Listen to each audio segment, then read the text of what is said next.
कक्षा 12 की online class में आप सभी का हार्दिक स्वागत है। तो बेटा आज अपन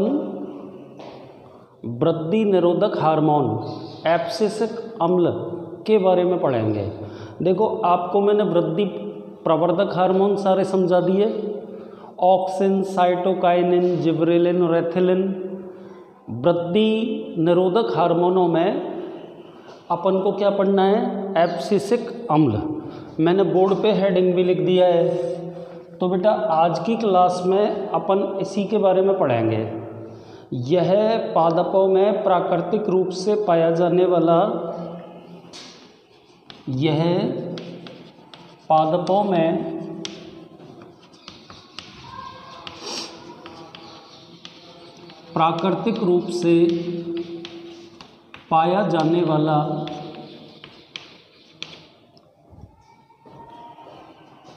वृद्धि निरोधक हार्मोन है। ठीक है बेटा, वृद्धि निरोधक हार्मोन है। यह पादपों में प्राकृतिक रूप से पाया जाने वाला वृद्धि निरोधक हार्मोन है। इसे तनाव हार्मोन भी कहते हैं। क्या नाम है बेटा इसका? दूसरा तनाव हार्मोन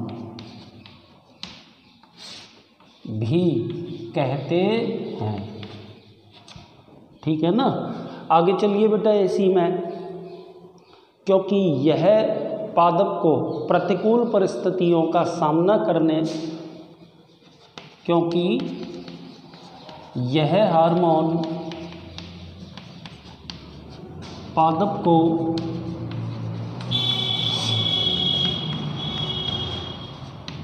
प्रतिकूल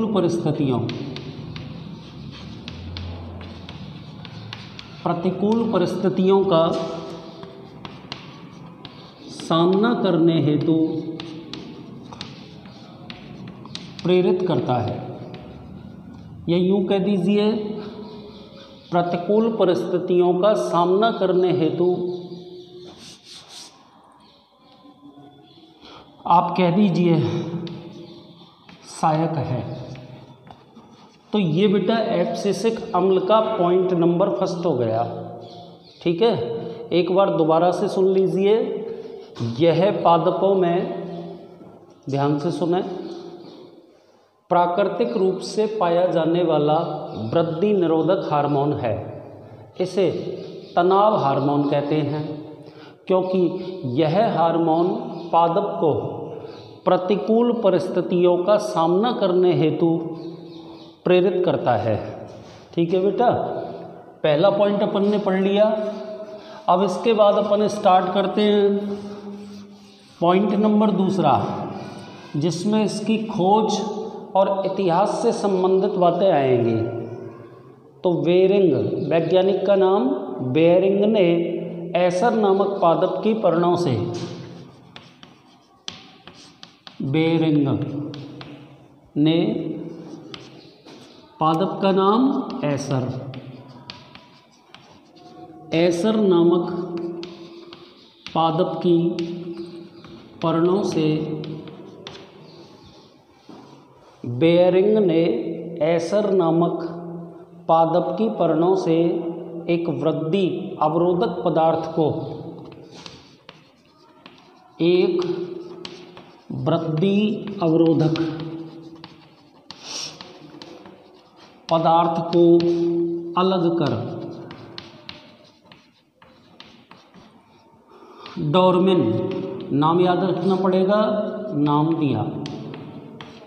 क्या नाम दिया बेटा? बेरिंग ने डोरमिन। ठीक है ना। इसी प्रकार एडिकोट व उसके साथियों ने,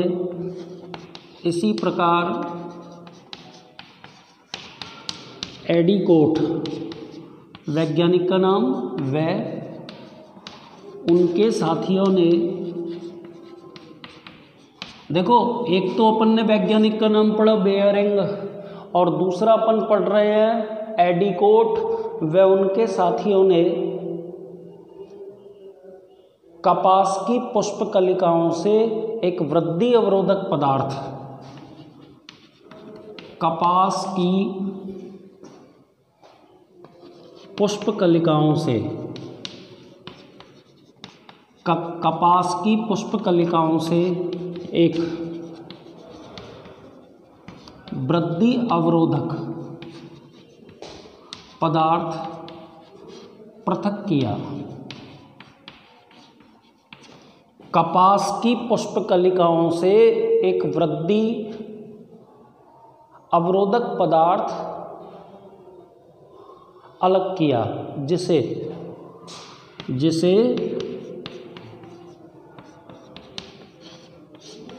एब्सिसिन नाम दिया। ठीक है ना। आगे चलिए। डोरमिन तथा एब्सिसिन एक ही पदार्थ है। दो नाम आपके सामने मैंने कह दिए। एक नाम तो मैंने बोला बेटा डोरमिन, और दूसरा नाम मैंने बोला एब्सिसिन। दोनों एक ही पदार्थ हैं, जिन्हें क्या नाम दिया गया? एब्सिसिक अम्ल। शॉर्ट फॉर्म में इसको क्या बोलते हैं? ABA। तो बेटा ये जो पॉइंट नंबर दूसरा मैंने आपके सामने ब्लैक बोर्ड पे लिखा है, ये एक्चुअल में इतिहास है। ठीक है। क्या पढ़ा है इसके अंदर अपन ने? वेयरिंग ने, एसर पादप का नाम है, एसर नामक पादप की पर्णों से एक वृद्धि अवरोधक पदार्थ को अलग कर क्या नाम दिया था? डोरमिन। ठीक है। इसी प्रकार एडिकोट व उनके साथियों ने कपास की पुष्पकलिकाओं से एक वृद्धि अवरोधक पदार्थ पृथक किया, जिसे क्या नाम दिया? एब्सिसिन। बाद में बेटा ये जो डोरमिन तथा एब्सिसिन हैं, दोनों एक ही प्रकार के पदार्थ हैं, तो इन्हें एक ही नाम के द्वारा जाना गया, और वो नाम कौन सा बेटा? एब्सिसिक अम्ल। ठीक है ना। तो ये खत्म हो गई पूरी कहानी। अब आगे चलिए, ध्यान से देखते चलो बेटा। पॉइंट नंबर 3 पे आ जाइए। ठीक है। ABA का संश्लेषण प्राय हरित लवक में, ABA एब्सिसिक अम्ल को बोल दिया। ABA का संश्लेषण हरित लवक में कैरोटीनॉइड के अपघटन से जल की कमी होने पर, कैरोटीनॉइड के अपघटन से जल की कमी होने पर होता है।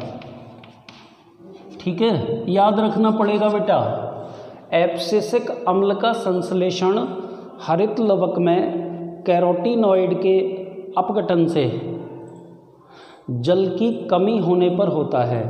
यह 5 कार्बन परमाणु वाली 3 आइसोप्रीन इकाइयों, यह 5 कार्बन परमाणु वाली 3 आइसोप्रीन इकाइयों, 5 कार्बन परमाणु वाली 3 आइसोप्रीन इकाइयों एवं एक COOH तथा एक COOH समूह से बनता है। तो बेटा ये आपका मैंने बोर्ड पे पॉइंट नंबर 3 लिख दिया। सभी बच्चे ध्यान से एक बार इसको सुन लें। देखिए, एब्सिसिक अम्ल का संश्लेषण हरित लवक में कैरोटीनॉइड के अपघटन से जल की कमी होने पर होता है। ठीक है। यह 5 कार्बन परमाणु वाली 3 आइसोप्रीन इकाइयों तथा एक COOH समूह से बनता है। तो बेटा देखो यहाँ पे अपन को ना आइसोप्रीन के बारे में अलग से नहीं पढ़ना कि भाई इसका सूत्र क्या होता है, इसलिए नहीं पढ़ना क्योंकि अपन केमिस्ट्री में हैं, केमिस्ट्री में नहीं है, बायोलॉजी पढ़ रहे हैं, ठीक है ना। अब अपन को एब्सिसिक अम्ल का रासायनिक सूत्र लिखना है बेटा, ठीक है ना। तो बिल्कुल सरल, सबसे पहले तो अपन एक बेंजीन वाले बनाते हैं। ये मैंने एक बेंजीन वाले बना दी बेटा, ठीक है। अब इसके बाद ध्यान से देखना बेटा, ये सूत्र आपको एज इट इज याद रखना पड़ेगा।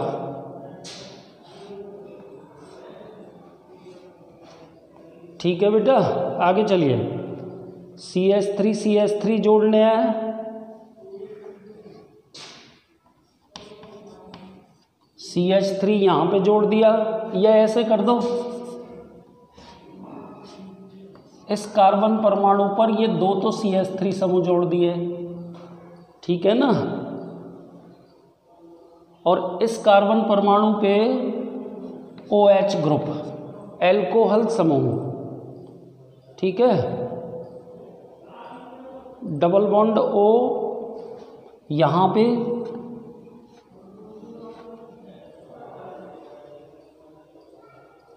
यहाँ पे ये CH3, ये H हो गया,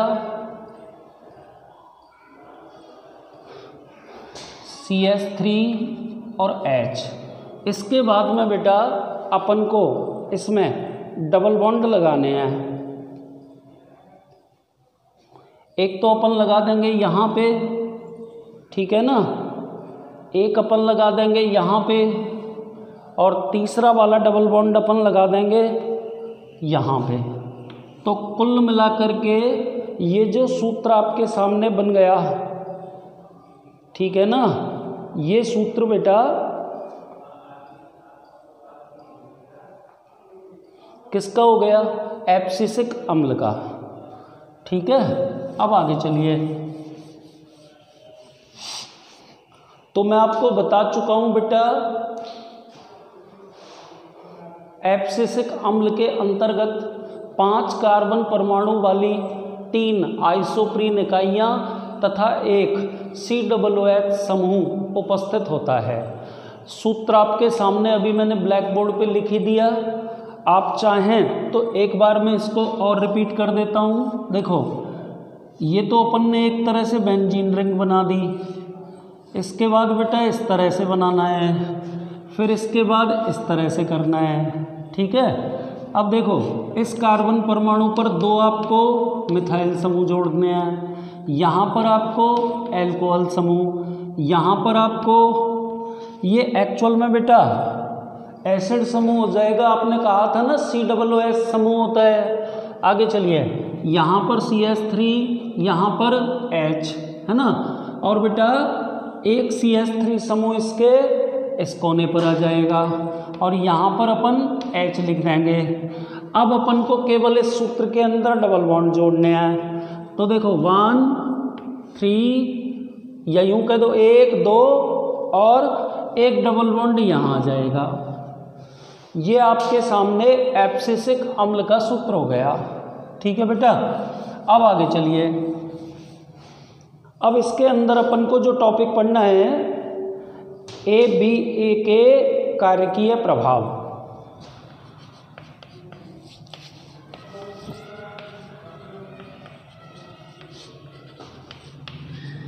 ABA के कार्यकीय प्रभाव, ये हेडिंग पढ़ेंगे बेटा, ठीक है।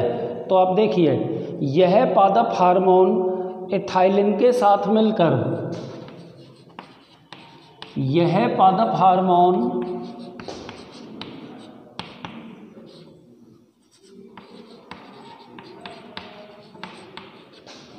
एथाइलिन के साथ मिलकर, यह पादप हार्मोन एथाइलिन के साथ मिलकर पत्तियों का विलगन प्रेरित करता है।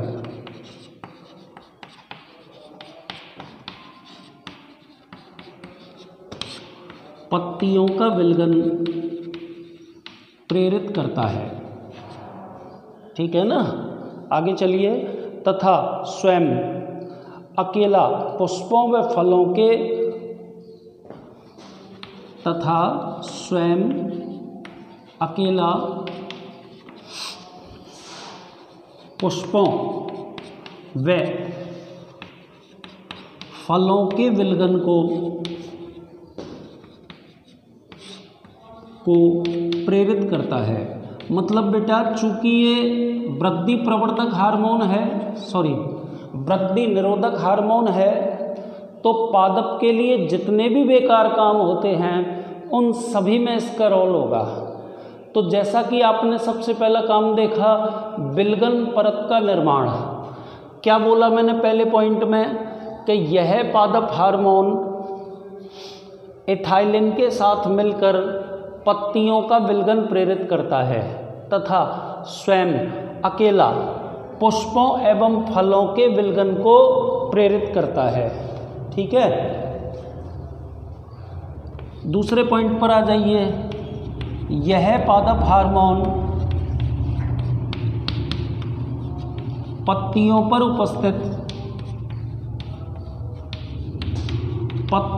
उपस्थित रंध्रों को बंद कर देता है। तो देखो बेटा उल्टा काम हो गया ना। पादप के लिए खुले हुए रंध्र बढ़िया होते हैं या बंद? तो नेचुरल का आप खुले हुए बताएंगे, लेकिन ये पादप हार्मोन पत्तियों पर उपस्थित रंध्रों को बंद कर देता है, ठीक है बेटा। पॉइंट नंबर 3 पर आइए। यह पादप हार्मोन कोशिका विभाजन एवं कोशिका वर्धन